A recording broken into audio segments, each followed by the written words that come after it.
This is the WWE Monday Night Raw February 17, 2025 full show results video which takes place at Spectrum Center in Charlotte, North Carolina.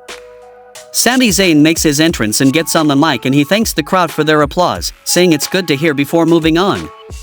He's had a lot of time to sit and think about the history between him and Kevin Owens, and in the entire history of the business there've never been two guys tied together like them. From the beer halls in Quebec to the Independents to NXT and to WrestleMania. There's a lot of betrayals and a lot of forgiving and forgetting, but unfortunately there's no forgiving nor forgetting this time. This time was different. It wasn't about sending a message or getting ahead. Owens tried to end his career, and the problem for him is that he didn't get the job done because he's still standing. His neck's not 100%, but he has enough in the tank for a fight, and he'll see Kevin in Toronto. He wants this fight, everyone here wants that fight, and then comes Adam Pearce. He says they've talked about this more than once and he knows both guys and the fans want the match, and a big part of him that wants the match, but Sami's been told no by himself, by Nick Aldis, by the board, and by medical. Zayn isn't cleared to compete and shouldn't be in the ring right now. As much as Pearce would love to make it official, the answer is no and he's sorry. Adam walks off and Sami calls after him. He asks how long Pearce has known them and says he knew them long before the ink dried on their WWE contracts, and he should know that he won't take no for an answer.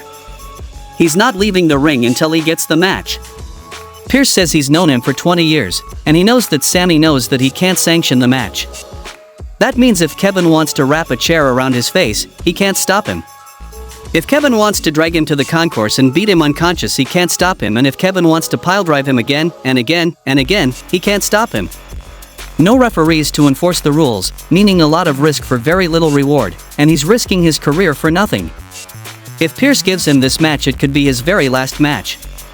Sami says he understands exactly what he means, and it means that if he wants to wrap a steel chair around Kevin's face, Pearce can't stop him. Beat him senseless in the concourse? He can't stop him. Drop him on his head over and over? Can't stop him, so give him the damn match. Pearce makes it official, Kevin Owens one-on-one against Sami Zayn in an unsanctioned match. We get footage from SmackDown of Nick Aldis showing Bianca Belair and Naomi the video of Liv Morgan and Raquel Rodriguez walking in the loading dock after Jade Cargill got attacked. In the Judgment Day clubhouse, Carlito is rambling at Raquel about video games as he pan over. Liv doesn't want to talk about Bianca and Naomi, she wants to thank Dominic Mysterio for stepping up. Dom says he wishes Finn could see what he's doing, but every time he mentions bringing in a new member, Baylor jumps down his throat. Finn pops up and Morgan begs off saying they were just talking about how he's gonna beat Seth Rollins tonight. Baylor talks about three of them being in Elimination Chamber after tonight and threatens Rodriguez, saying if she can't beat Roxanne Perez that will be pretty sad. Then we saw a match between AJ Styles versus Dominic Mysterio, and the result of this match was AJ Styles defeated Dominic Mysterio by pinfall with the Styles Clash. Post-match, Braun Breaker appears but Styles sidesteps him and Mysterio eats the spear. Ends Wajiri from AJ and he dumps Braun out to the floor. Cut backstage where the Creeds are recapping their match to Ivy Nile. Nile says that's all nice but they didn't win the title. They promise next time and she says she's gonna take care of Dakota Kai tonight. Speak of the devil, Dakota Kai rolls up and Ivy Nile says the Cinderella story ends here. Kai says stronger women have tried. The next match happened between Dakota Kai versus Ivy Nile, and the result of this match was Dakota Kai defeated Ivy Nile by pinfall with GTK, becoming the #1 contender to the WWE Women's Intercontinental Championship. Post-match, Lyra Valkyria gets in the ring to stare her new challenger down. Back from the commercial, Gunther enters through the crowd, saying he wants to find out what the Yeet is all about. Of course he gets booed and says it's a simple gesture for simple people, and him performing for these people is like performing Shakespeare for a dog. He had been confident that he could have talked Jey Uso into acting in his own better interest in picking Cody Rhodes, but the people just had to get behind him and now he's in this mess.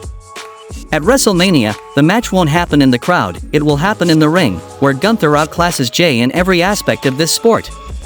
He asks if they really think Jey has a chance against him, and the answer is thunderous: we want Jey chance.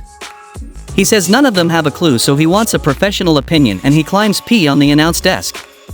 He asks Michael Cole and Pat McAfee in their supposedly unbiased professional opinions, but when Pat is too slow to answer he throws the mic at his gentleman's area. McAfee recovers from the missed throw and gets on the mic and over Michael Cole's admonitions says anything can happen one night only and he hopes he can beat him. Enter main event Jey Uso with a gaggle of referees already trying to hold him back. He breaks through and rushes the ring. Big right hands to Gunther and security swarms. Gunther has the Gajira clutch but they get pulled apart. Uso charges back in and the Gunther runs away up the ramp and Jey soaks in the adoration of his people. Backstage, Liv Morgan and Raquel Rodriguez are interviewed and Liv points out the video doesn't show them attacking Jade Cargill and talks up their dominance and says Raquel is gonna squash Roxanne Perez tonight.